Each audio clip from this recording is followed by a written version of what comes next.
प्रिय विद्यार्थियों, आज अपन विशेषण के बारे में आपसे रूबरू होते हैं। कल अपन ने सर्वनाम के बारे में चर्चा की थी।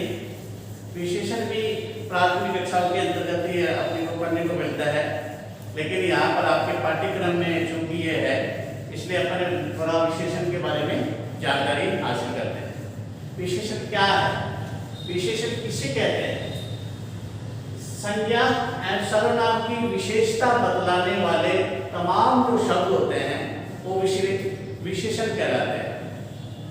यानी कि संज्ञा और सर्वनाम की जो विशेषता बतलाते हैं, एक विशेषता यानी उनकी क्या खूबी है, जो खूबियां विशेषता को बतलाने वाले जो तमाम शब्द होते हैं वो विशेषण कहलाते हैं। जैसे कि यहाँ पर एक टेबल है, ये टेबल ऊंची है, ये टेबल छोटी है, ये टेबल खराब है, ये टेबल अच्छी है।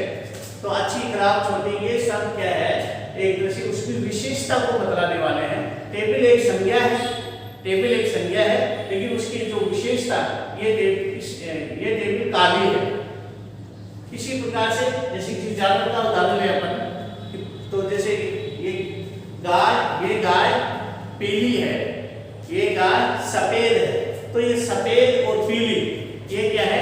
उसकी विशेषता बताता है। इसलिए जो विशेषता वाले जो शब्द है वो विशेषण कहलाते हैं। विशेषता से ही विशेषण बनता है। विशेषण के जो मुख्यतः प्रकार है वो हम देखेंगे: गुणवाचक, परिमाणवाचक, संख्यावाचक और सार्वनामिक वाचक। तो सबसे पहले गुणवाचक। ऐसे विशेषण जो संज्ञा या सर्वनाम के, ऐसे विशेषण जो संज्ञा या सर्वनाम के किसी गुण दोष को ही नहीं बतलाता है, यानी कि उनके गुण और दोष के बारे में नहीं बतलाता है, बल्कि उनकी अन्य विशेषताओं के बारे में भी हमें जानकारी देते हैं। जैसे कि अन्य विशेषता है, उसके रंग है, उसकी दिशा है, आकार है, ये इनके बारे में जो जानकारी लेने वाले गुण दोषों के साथ साथ उनकी दिशा, आकार, अवस्था, इनके बारे में भी एक दूसरे उनकी पहचान कराने वाले जो शब्द होते हैं वो शब्द गुणवाचक विशेषण में आते हैं। आपको गुणवाचक विशेषण में उदाहरण देना चाहिए कि जैसे कि वह छोटा लड़का है, वो ठिगना लड़का है। तो ये जो ठिगना या छोटा जो शब्द है वो गुणवाचक है। वह लड़की गोरी है, लड़की संज्ञा है, और गोरी है उसकी विशेषता बतलाता है, विशेषण है। इसी प्रकार से यह गद्दी सख्त है, यह गद्दी मुलायम है। तो सख्त और मुलायम, ये सख्त और मुलायम जो शब्द है वो विशेषण के शब्द कहलाते हैं। इसी प्रकार से फूल गुलाबी है, फूल गुलाबी है, या फूल कोमल है। टहनी कठोर है, ये कठोर, कोमल, ये सारे शब्द है वो गुणवाचक विशेषण में आते हैं, यानी कि वो गुणवाचक विशेषण कहा जाता है। अगला है परिमाणवाचक विशेषण। परिमाण, जैसे कि शब्द से ही इसका अर्थ लगाया जा सकता है। परिमाणवाचक यानी कि मात्रा, परिमाण का मतलब होता है मात्रा। तो ऐसे विशेषण में किसी संज्ञा या सर्वनाम के माप तोल से संबंधित विशेषता को प्रकट किया जाता है।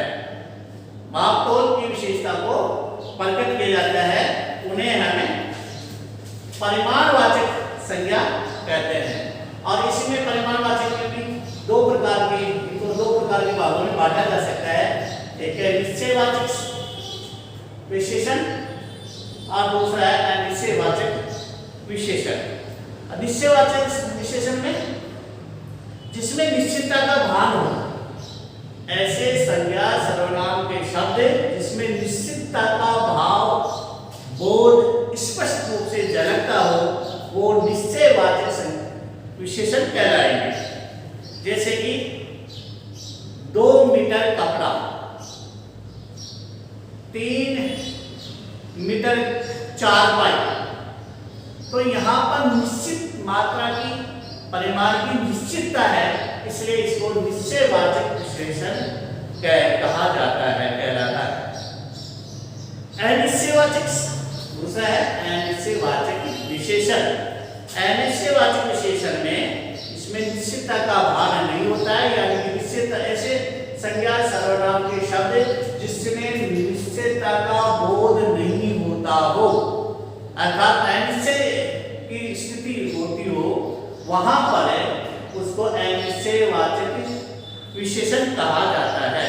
जैसे कि थोड़ा सा घी, थोड़ी सी चीनी।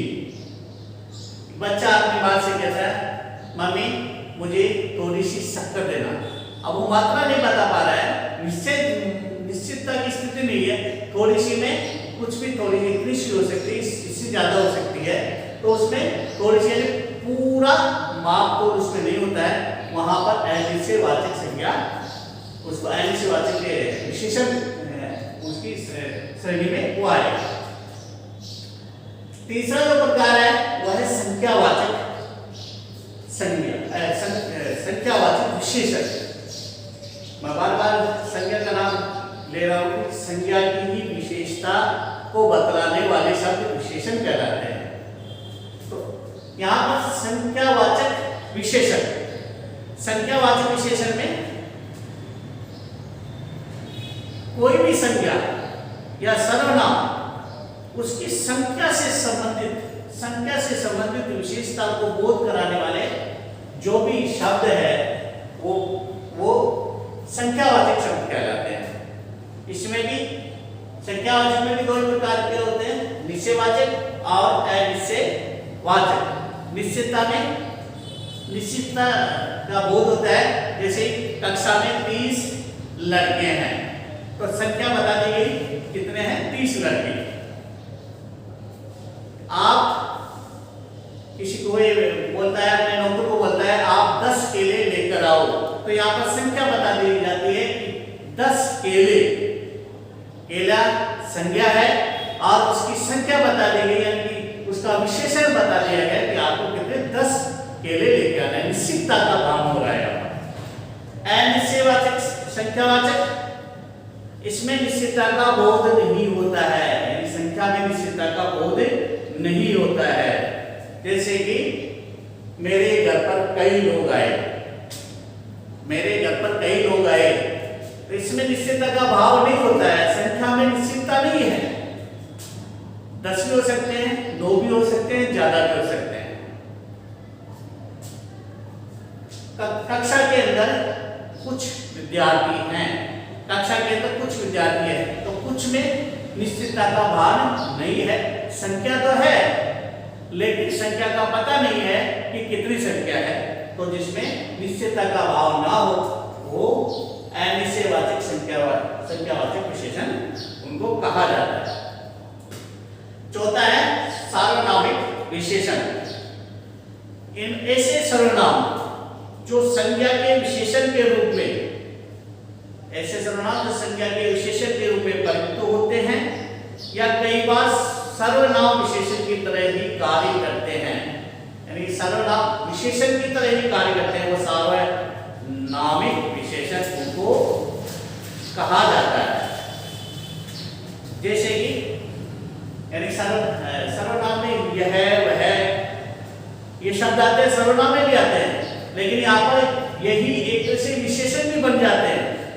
कैसे बन जाते हैं? जैसे कि ये है, ये भूखंड मेरा है, यहाँ पर भूखंड की विशेषता बतला रहा है यह है शब्द, ये शब्द, तो विशेषता ये शब्द बतला रहा है। एक तरफ से तो वो सर्वनाम भी होता है और एक तरफ में विशेषण भी होता है, इसलिए इसको सार्वनामिक विशेषण कहा जाता है। यह है इमारत बड़ी है, यह इमारत बड़ी है, यहाँ पर यह जो शब्द है वो सार्वनामिक विशेषण कहा जाता है। विशेषण के बाद में ही इसी से संबंध रखने वाला जो हमें आपको देखेंगे जिस शब्द को देखेंगे वो होता है विशेषण। विशेषण क्या कहलाता है? जिन शब्दों के बारे में विशेषता जो प्रकट होती है वो तो विशेषण कहलाता है। लेकिन जिनकी विशेषता प्रकट होती है, जिन संज्ञा की विशेषता या जिन सर्वनाम की विशेषता प्रकट होती है, वो संज्ञा या सर्वनाम ही विशेष्य कहलाते हैं। यानी मूल रूप से वो नहीं हो तो विशेषण भी ना हो। ऐसा शब्द तो चल सकता है कि मकान है, ये शब्द चलेगा, मकान संज्ञा है। लेकिन यदि उसके बारे में अपन विशेषण लगाना चाहे तो मकान बड़ा है, तो बड़ा यहाँ पर विशेषण हो गया और मकान यहाँ पर विशेष्य हो गया। मकान यहाँ पर विशेष्य हो गया। इसी जैसे कि उदाहरण लेना चाहे, अंगूर खट्टे हैं। अब यहाँ पर अंगूर जो शब्द है वह अंगूर विशेष्य है, अंगूर विशेष्य है और खट्टे यहाँ पर विशेषण है। मीरा सुंदर है, मीरा संज्ञा है, विशेष्य है और सुंदर विशेषण है। यानी कि उनकी एक तरह से खूबी को प्रकट करता हुआ शब्द है। मैंने वह पुस्तकें पढ़ी, मैंने वह पुस्तकें पढ़ी। अब यहाँ पर पुस्तक एक संज्ञा है, पुस्तक एक विशेष्य और वह यहाँ पर सार्वनामिक एक तरह से विशेषण हो गया। तो विशेषण यह हो गया और पुस्तक हो गया यहाँ पर विशेष्य। वह लड़का लंबा है या लंबा लड़का खेल रहा है, लंबा लड़का खेल रहा है। लंबा यहाँ पर विशेषण है और जिसके बारे में बातचीत की जा रही है वह विशेषण, लड़का यहाँ पर विशेष्य है। तो आज हमने विशेषण और विशेष्य दोनों शब्द की परिभाषा देखी, उनके मुख्य प्रकार देखे। आपके परीक्षा में इससे संबंधित कुछ प्रश्न आ जाते हैं तो निश्चित तौर पर आप इनका अध्ययन करोगे और इनका सही से उत्तर देने की कोशिश करो। धन्यवाद।